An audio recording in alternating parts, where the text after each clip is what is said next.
There's a little bit of a drought happening now in Middle Tennessee, and one of the lowest branches on a Thuja green giant has turned brown.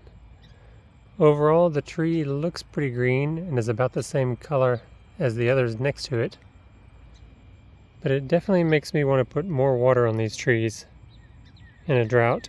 And I have seen examples around here of Thuja green giants that were not watered during droughts and they did die, so something to watch out for with this species. This is a different Arborvitae. This one is the Nigra cultivar of Thuja occidentalis, and you can see it's got brown running all the way up the side there and quite a large area of death here.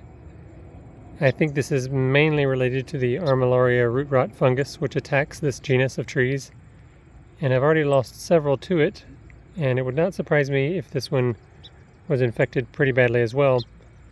And the drought is kind of the trigger that really reveals the damage that had already been done by the fungus. The Armillaria root rot fungus inhibits the tree's ability to move water from the roots up into the foliage and results in dieback, as you see, and eventually the failure of the entire tree. Looking on the backside here, you can see there's some more branches affected on this side as well. And I really hope that this is not what's happening to the Thuja green giant, and that maybe that's just a one-off branch loss. But this one is showing signs of pretty severe stress here on the Nigra Thuja occidentalis.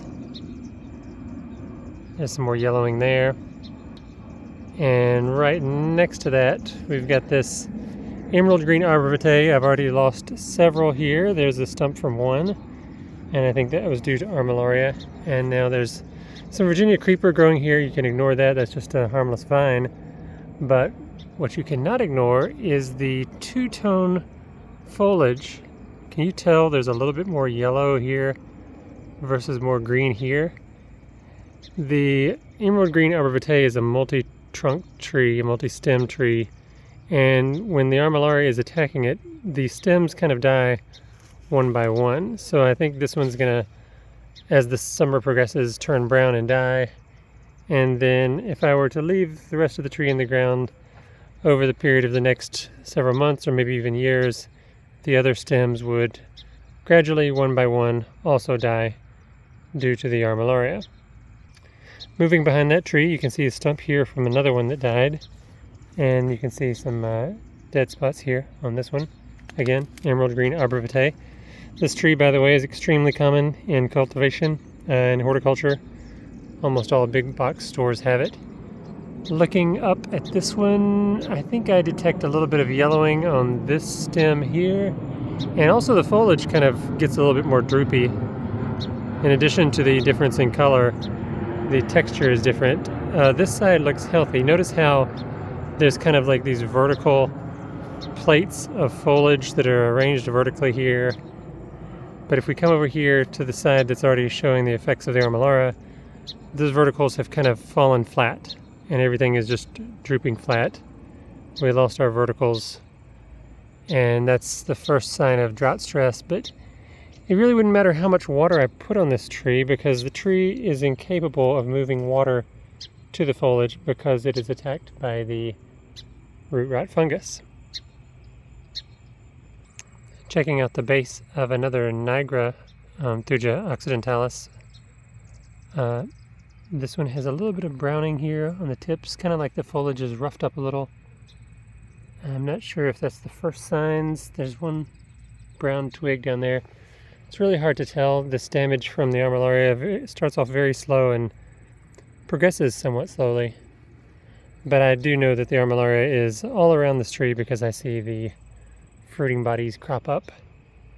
It's a real shame because it's become quite a large tree, and it's a pretty big component of the privacy screen. That's also why I have this diversified planting here. There's a Japanese umbrella pine, which might be resistant to Armillaria. And here's a sweet bay magnolia, which is supposedly resistant. And there's a Edith Bogue magnolia, which is also supposed to be resistant to Armillaria. So I have my multiple lines of defense, but it's just really interesting to see the progression over time and kind of watch the slow train wreck of trees that have been in the ground for 3, 4, or 5 years slowly succumb to the fungus. Here's another interesting anomaly. Center screen here. I think you can tell that there's a lot of yellowing and even browning happening to this Virginia pine. Earlier in the year I lost a small Virginia pine and the loss was completely unexplained. This one may be due to root rot, actually. There's a lot of stumps near here, and it's planted in an area that you kind of see on the ground there, some of the brown stuff happening there, and all kinds of fungus down there, decomposing the submerged stumps, the buried stumps and roots. And I think that Virginia pine might be particularly sensitive to root rot, or maybe a bunch of other fungi. Who knows, but this is the second one that I'm losing without any real explanation.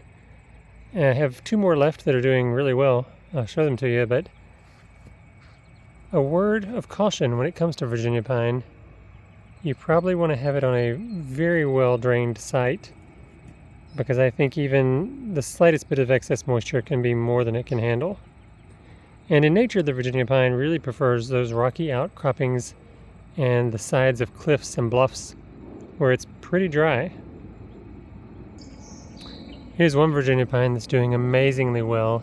It's a pretty fast grower, and it has a really cool multi-tiered branching structure, lush foliage. Outstanding tree if you can grow it in the right spot. Pinus virginiana is a great tree, but it looks like it comes with some risks. Staying on the subject of Virginia pine, Pinus virginiana, here's another one. Just looking amazing. This is a little bit on a slope, so the drainage is better. And I just want to point out on this one that it was flopped over at one point because I watered it, and it grew so fast that it became unstable.